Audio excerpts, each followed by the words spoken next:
or going out, or brilliant. Okay. Hello everybody.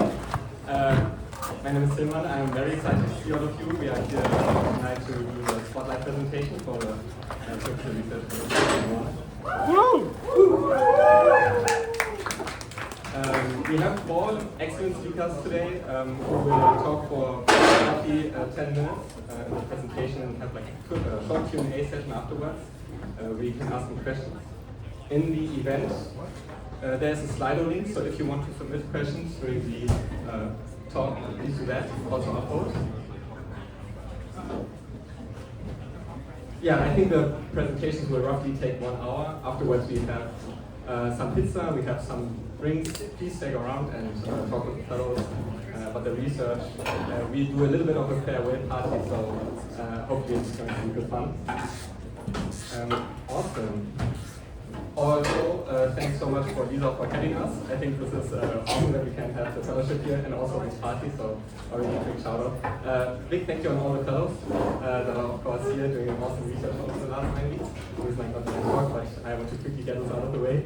And I think with that, I hand it over to Austin, who is going to talk a little bit about biorisks.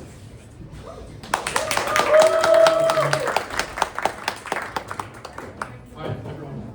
My name is Austin Morrissey. I'm a molecular biologist by education. Today, I'm going to present to you my research on biosecurity evaluations. Namely, why it is so important to establish a standardized framework for eliciting the highest possible capabilities of these models.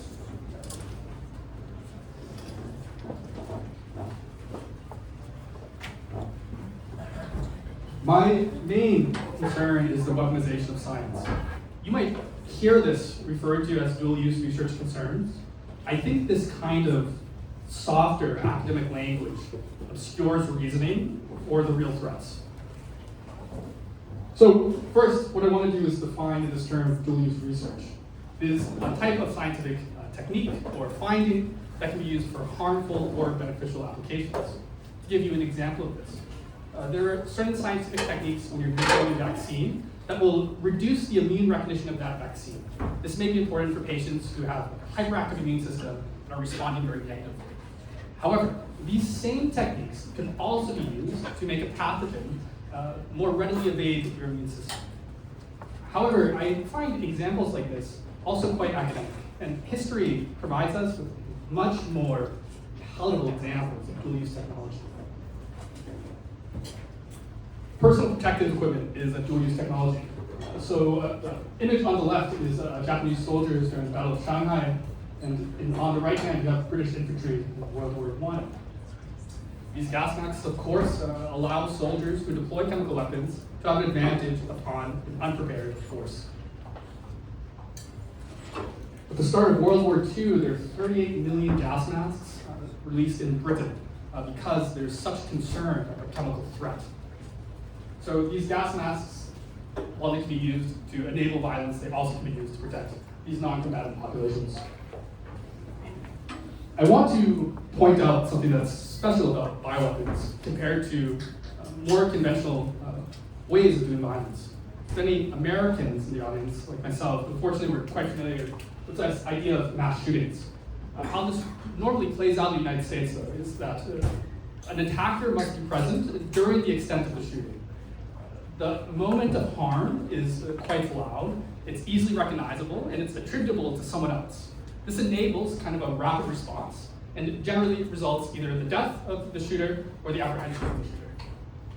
An explosive device is more dangerous than a gunman, namely because it separates the moment of attack from the attacker themselves, which enables them to continue to act and continue to attack through explosive devices. Now, bioweapons in particular have this property in spades.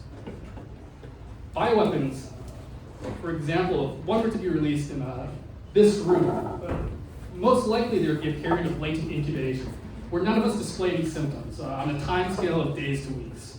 This makes it very hard to identify once we start to display symptoms where it was and how we may have been attacked or harmed.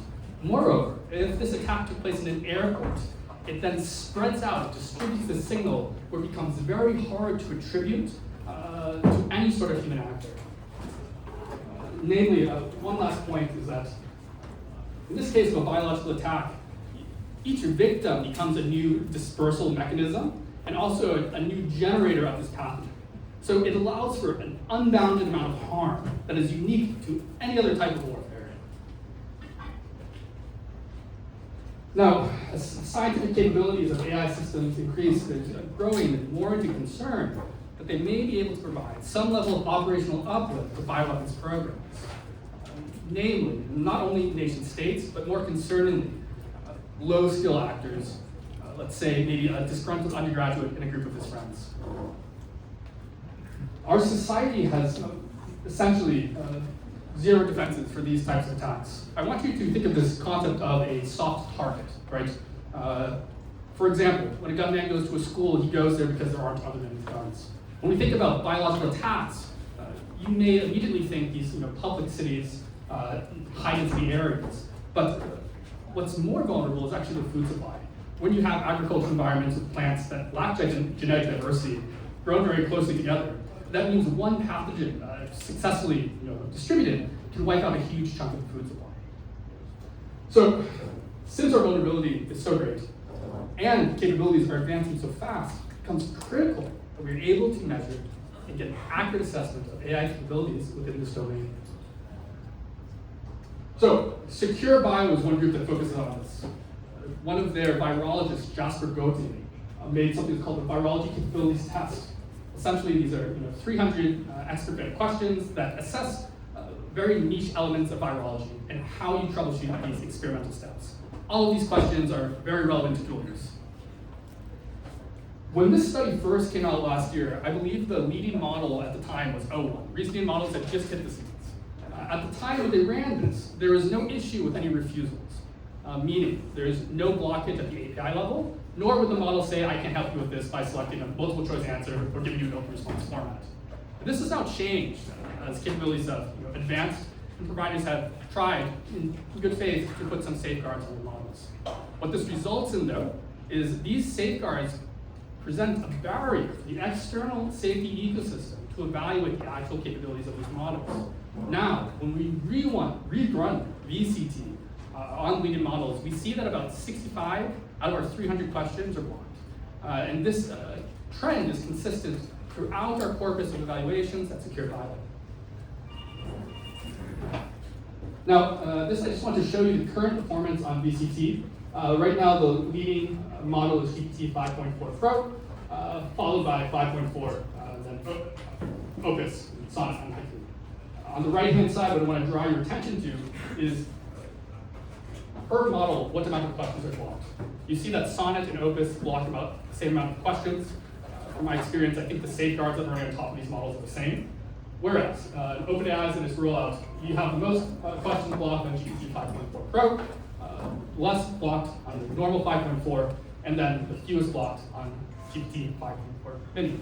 This differential in terms of safeguards is important to keep in mind because we're going to take advantage of this when it comes to this automatic attacking of these safeguards. I want to just point out before we go into the technical details that if we can't measure what these models know, there's really no way to make an informed risk assessment on these growing dangers.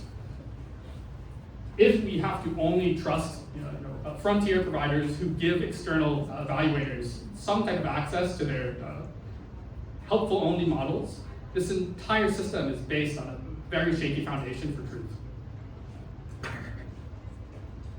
So the first way we want to go about making a model answer a question that's refusing, I think about this as we're trying to map an attack surface. To do this, we want to group all of the block questions together and figure out what features they share. In this case, with VCT, a lot of them foreshadow a type of malicious intent, meaning they will include language such as acquisition pathways or enhanced transmissibility, or will stack repeatedly a pathogen name like Ebola or HIV multiple times in the prompt, where many of these prompts do not need the pathogen name in order to elicit the relevant capability. So our first step is to notice this trend and try to reframe our questions in a way that we're not signaling this malicious intent.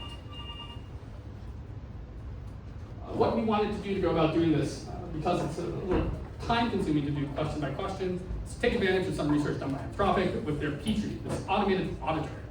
We do the same thing here.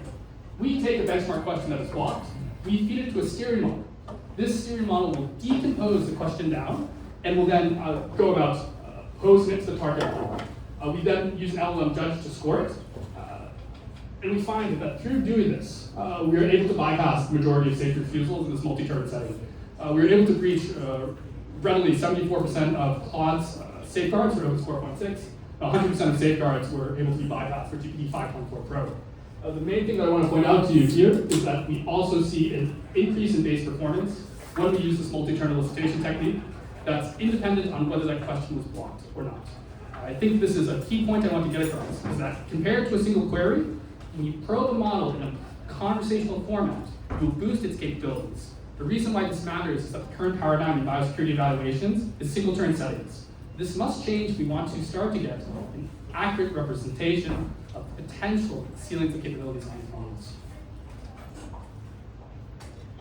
Lastly, I want to just make 2 quick points that current evaluations also over-index on the chat interface.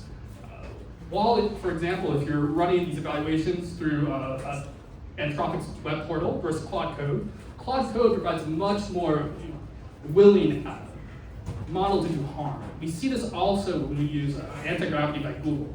The auto-suggestion allows for you to do a type of pre-filling attack. So you can type, how do I synthesize SARN, or the precursor to SARN are blank, and then Gemini will suggest you fill in the blanks for the rest of the synthesis. The last recommendation that I want to make is that we need to make these multi-turn elicitation standard in biosecurity. And also that if Anthropic is having trouble minimizing the attack surface on its models, it suggests to me that this problem is generally hard to solve.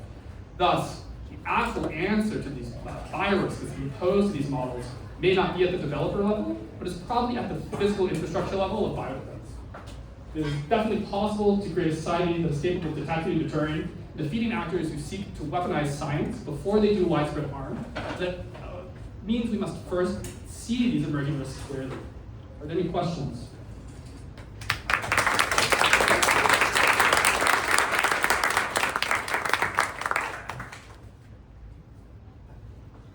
All right, we have this video link in the event description. Anyone submitted some questions? No one submitted questions. Any questions in the room? Thank you. Very interesting talk. You mentioned that the chat models are like easier to kind of like the chat's prompting that like allows the particular capability to be elicited better. Do you have an idea like why is this the case? Because that seems pretty relevant to I think the majority of safety research. Yeah, it's a great question. How I think about this, if you recall, early days of GPT 3.5, where the best prompting guidance was to prompt a model to say, hey, please begin the response in thinking/thinking tags before continuing onwards. I think there's something about a longer response, whether that is from the model or from the user, can enable, I think, a broader exploration of the solution space. I think this is especially true when you're using kind of an AI auditor, because you can steer the model further and further down the lines of ideas that it itself has generated. Thank you for the presentation. One of the things I'm interested in going back to your slide on the difference between the different models of Anthropic and OpenAI.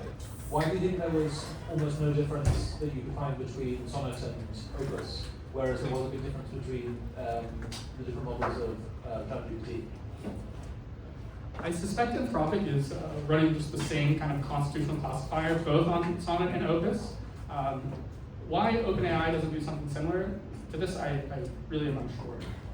But is it a case that Anthropic is not increasing its safety with each of the models? Oh no, that's a great question. No, Anthropic is definitely doing far better than OpenAI in terms of they block more questions, and comparatively, they're harder to breach all of them. However, even with this organization, it's trivial for someone like no computer science skill like myself to automate breaching of these safeguards. Thanks. Thank you for the